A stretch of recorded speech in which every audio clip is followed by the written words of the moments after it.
Any others? Keith Jenkinson. And Keith Jenkinson. Thank you for that. We'll progress now. And Mr. President. Murray Allen. and Mario. And by. So I can't see you. I have to put my bar as Ewan hands.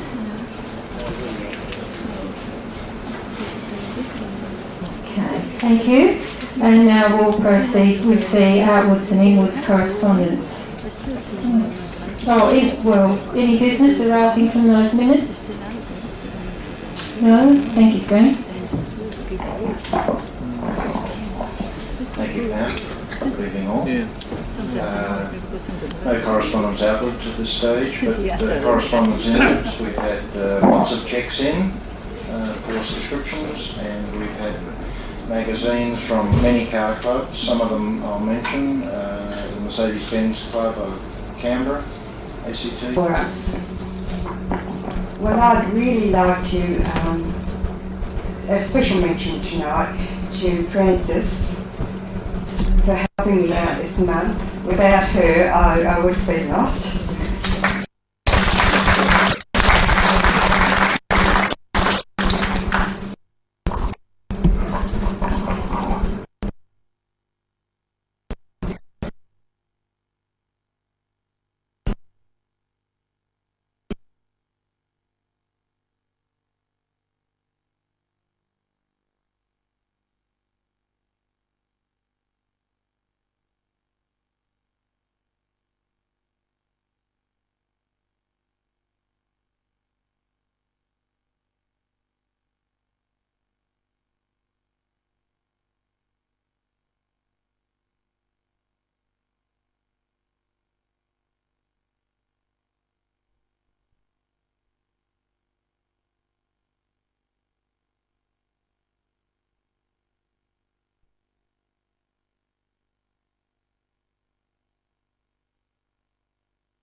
Club of Victoria.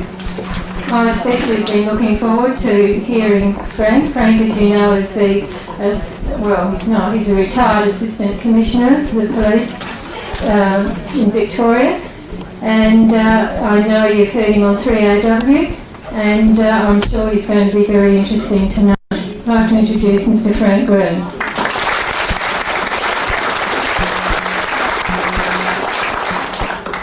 Dangerous to make assumptions, Madam President. Just in terms, before I get on to the more serious matter of saying nothing, I don't think you should be too wary of B doubles or B triples or whatever, or road train. Decided he better check his oil, and couldn't work out why the car wouldn't go. But he filled it right up with oil. To the top. Any other questions? Perhaps you ladies should tell some of the gentlemen how to check the oil. Thank you for the talk. I listen to you all the time on 3AW. Don't take those being gospel. That's with the truth. I still can't spell Andronicus. No. 4 points. First, the commandment that do unto others, that's been modified these days as do unto others before they do it to you.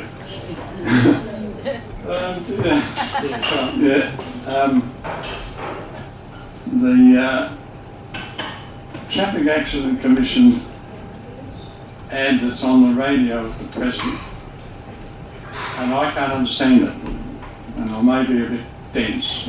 Well, it's about, let me cut across it before you ask a question. It's about a number of teenagers who were at a party at Melbourne. One of the teenagers went and took his father's car, brought it back to the party, and came in and asked to take a number of the others for a spin. The girl whose party they were celebrating decided not to go. She's the girl that's talking. 5 of the others went, the driver and 4 others. 4 of them died, and the 5th one is the one with the serious head injury. That's a real accident. It happened on the the Bacchus Marsh Freeway, just to bypass Bacchus Marsh. Lost control, cleaned up 4 of them, left 1 brain injured. I think the thing is there to tell kids, young kids, that they have the choice. They know who the driver is. They know whether he's using his father's car, whether he has the experience and capability to drive the car. They know whether he's drunk or using drugs. It's their choice. No, this is a different That's what it's all about. That's the one that's on the moment. Right, well it must be the one that's just before. Yeah, on the radio. That's the one, yeah. It's on the radio. Yeah.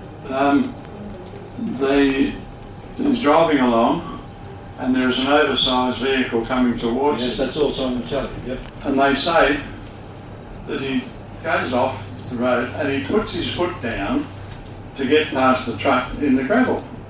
And I mean, nobody in their right mind would put their foot down to get past on the gravel. And then You're not talking about people your age or my age. And I got a senior's code.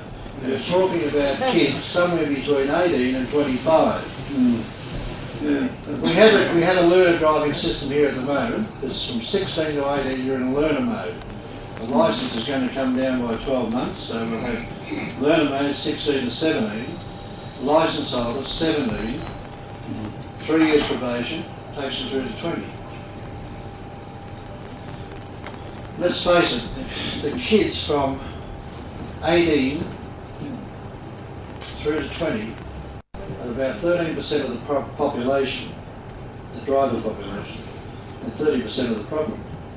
But the worst area of the lot is that next group that gets their mobility when they get a few dollars in their pockets, 21 to 25. They're wiping themselves out needlessly, continuously. And that ad says the kid's driving behind the truck, he knows the road, he says I've driven this road hundreds of times, he's got his girlfriend in the front, I think his mate in the back, he takes off past the truck, has to hit the gravel, accelerates, loses it, and there's a school bus.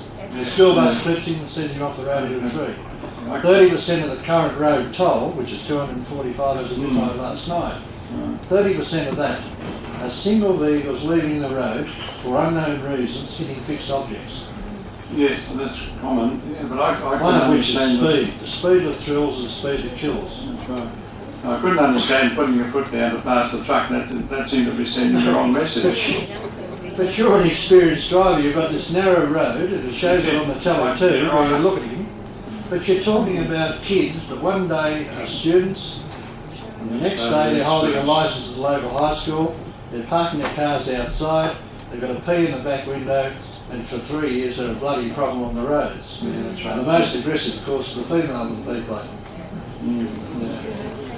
Driving something like a little laser, or jab one of his car with a hatch on it. Yeah. All right. So, anyway, thank you.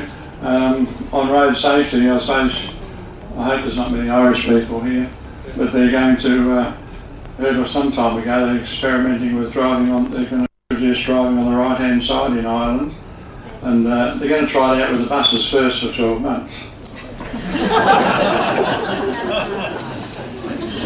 Any other questions? It's like the two fellas that were diving, you know, as in diving underwater off Ireland. They put on their scuba gear and down they went, and they found a cupboard there, and in the cupboard there was a skeleton with a medal around his neck.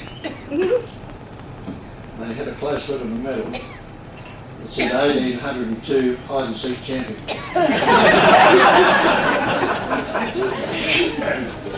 One of the big emerging problems, and I'm going to digress just a little bit, one of the emerging problems, alcohol is a problem always on the roads. It's not alcohol itself, it's the misuse of it. But a bigger problem rising at the moment is drugs other than alcohol. And in 1990 we started a series of tests in Victoria where we tested the body fluids of all dead drivers and riders at the coroner's court. And in 1991, 4% of the dead had cannabis residue in their blood, about 3% had amphetamine residue, and ladies, 4% had residue of benzodiazepines, mothers will help us. I went to a road safety conference last week. That cannabis residue is now up to 16% in the body fluids of all dead drivers and riders on Victorian roads. We have an emerging problem out there at the moment. There's no way you can do a breath test and detect cannabis. For something like 8 years, New South Wales police have had a power that if you have an erratic drive on the road, you test zero for alcohol with a normal random screening test, you can then demand, subject to other little tests you do on the side of the road, like walk the line or whatever, you can demand a urine test to see what other drugs are present, and then a blood test at the local hospital to quantify what the drugs are.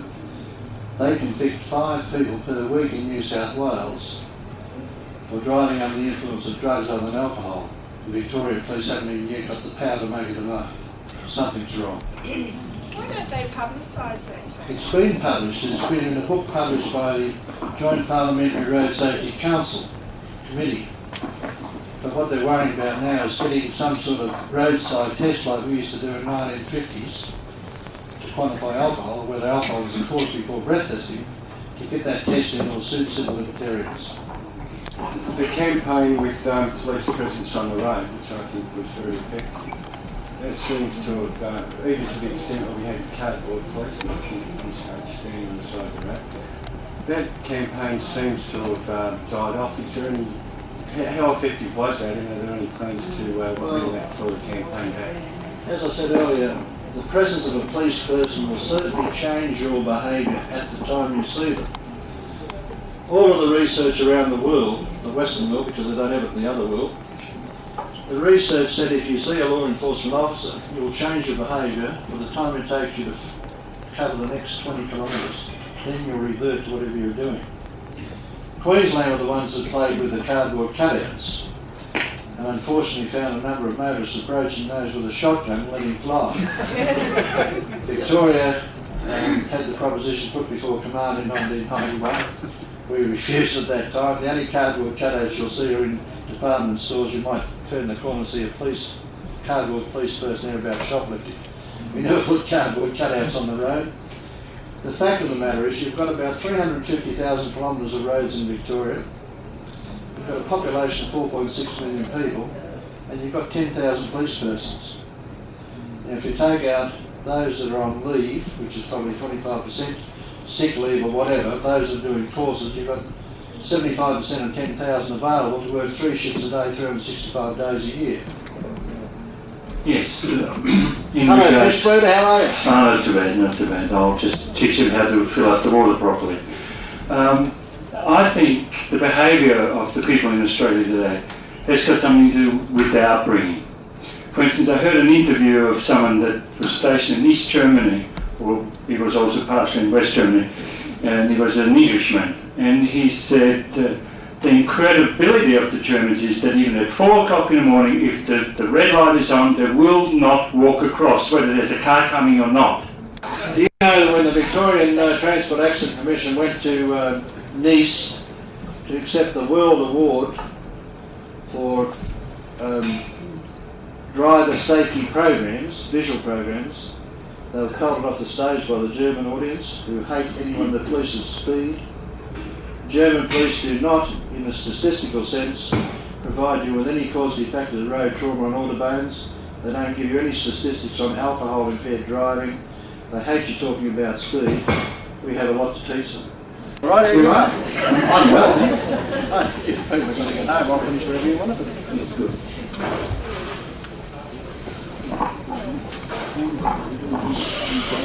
Thank you, Frank. Look, we could go on and on all night. It's an extremely interesting subject and topic, and I'm sure there are more questions, but they're all words will be, won't they? Thank you very much, Frank. Just a little token of our appreciation, and thank you. 600 series. Thank you very much.